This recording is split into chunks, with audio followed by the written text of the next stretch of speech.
And welcome back to Coast. I'm George Norrie with our special guest tonight, Ed Griffin, the creature from Jekyll Island. Ed, as we looked at some of the work for your book, the one question I haven't asked you yet is what made you, back in 1994, do this? Well, the complete answer is longer and more boring than anybody wants to hear. But Give us the short, exciting version. The short, boring answer is that it evolved. I started off years ago trying to do a documentary on inflation. I did some research on it, never did the documentary. It got replaced by some other more urgent projects. The research sat in my closet for a long time. Then somebody asked me to give a speech on taxes. I didn't know about taxes, but I gave a speech on a hidden tax called inflation. People liked it. They encouraged me to take it on the road, which I did, and then I realized that this was a much bigger topic than I was prepared to speak on. I stopped giving the speech. I went to school. I enrolled in the Denver School for the Financial Planning School of Financial Planning. Got my CFP designation, not to do financial planning, but just to learn about the real world of markets. And then I started a 7-year project of research that ended in the writing of the book. So it just was a long, tortuous path, George, and I don't know what really motivated me, except at first I was curious, and then I got mad. The more I learned, the more I realized that I and all my fellow Americans were being ripped off by such a scheme as this. A scam, I guess, is a better word, and I decided I just had to do whatever I could to expose it to the public. Very good. Nashville, Tennessee, as promised. Ed, it's your turn. Go ahead, Ed. Good morning, George. How are you? Good, thanks. And Mr. Griffin, you're a very, very, very intelligent person. I really enjoy your whole show here with Mr. Norrie. I have a question for you. I'm kind of too poor. I can't own gold. I just don't have the finances. But is silver a good bet? And if it is, where could I get it, and why is it a good bet? Well, I think that silver is an excellent bet, and you must understand this is not my area of expertise. I don't give advice on investments, but I must say that anything in the way of silver or gold probably should be looked at not as an investment so much as insurance, because when the prices of gold or silver start really going up, that really means that the value of the dollar is going down. And even though you can gain in the short run by being there when this psychological wave hits and people suddenly wake up some morning and say, oh my gosh, the dollar is tanking, I better go out and buy some gold or silver, and then there's a psychological wave that hits the market.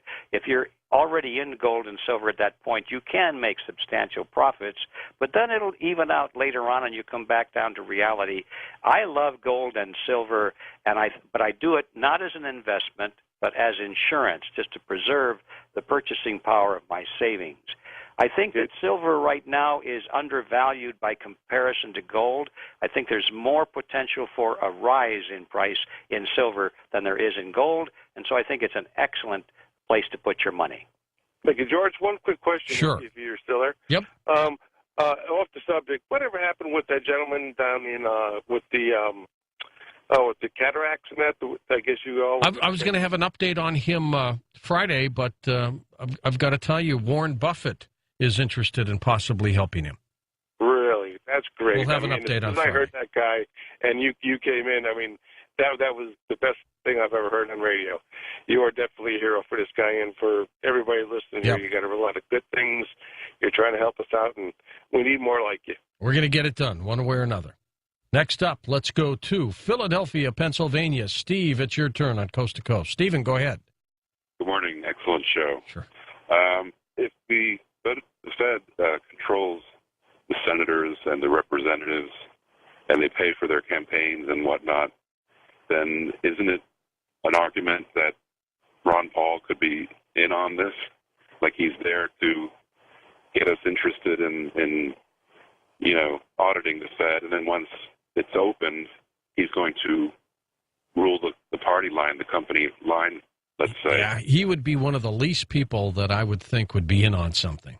Yeah, Steve, I think your point is well taken. It's an argument that could be made, but I think it's a very weak one because Ron Paul's political career is, there's no guesswork about it. He's established that he has gone against the Federal Reserve from the day he went into Congress. He's been exposing it, resisting it, calling for its abolition. He's not pulling his punches, and it would be almost inconceivable that a person like that could be controlled opposition, in my view.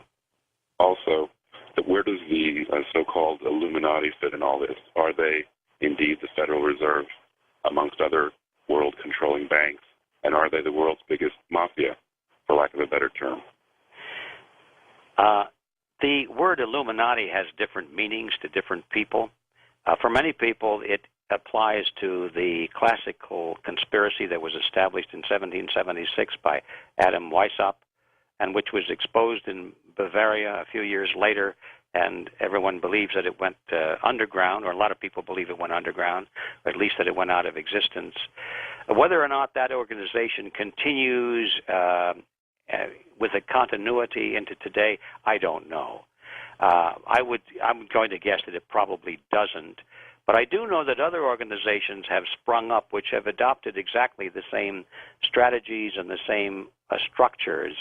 One of them was created by Cecil Rhodes, and this is not my topic tonight, but anybody that wants to research that would find the details in Professor Carroll Quigley's book called Tragedy and Hope, in which he describes how Cecil Rhodes used his vast fortune to create a secret society, which was modeled very closely after the structure of the Illuminati. Now, whether or not Cecil Rhodes himself was a member of the Illuminati or whether he was starting something, again, that's up to debate. However, I know that even today there's another definition of the word Illuminati, and some people use it to describe anyone who is on the inner circle, anyone who is part of this New World Order crowd, and who is working to bring it about. They say anybody that's making decisions in that group, they call them the Illuminati. So it depends a little bit on what you mean by the use of that word. I don't like the word because it conjures up too many non-definable issues.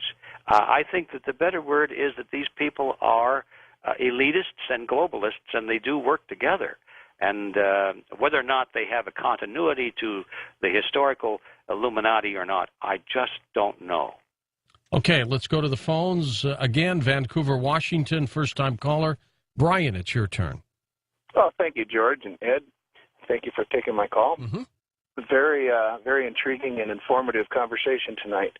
My question is, and you guys have touched on the New World Order and the pandemic of the swine flu and everything that's going about, and I'm just wondering what you guys think. I mean, is this all part of what's going on with what I've been kind of learning about all these seemingly operational prison camps that they have sprouting up all over our country that have nobody in them yet, but they seem ready to take us all there? I mean, are they going to use these as our concentrations or quarantine camps for the epidemic?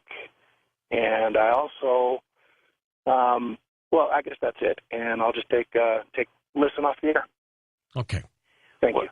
Well, I guess it's time for me to express my opinion on that. And like I said a moment ago, a lot of these issues are not my area of expertise. I'm really ready to talk at a drop of a hat about the Federal Reserve System and the monetary system. But when it comes to issues like the swine flu and the FEMA camps and all of those sort of things, I guess my opinion is of no more value than anybody else's. But nevertheless, since you've asked, I'll give you my opinion, and that is that I think it's all tied together. I think that the elites know that there's going to be a backlash. They've anticipated this years ago, and they have laid very careful plans how to deal with it. And that involves the FEMA camps and the concentration camps, and one of the things they also are, I'm quite sure, interested in doing is unleashing a pandemic. If they could, they would like to see it because it could be used as an excuse for martial law, and it would be an excuse for putting people into these camps if they resisted taking the vaccinations. And I personally believe that anybody in their right mind should resist to the death to take those vaccinations, because I think they're not going to be very healthy, and that would be the understatement of the year.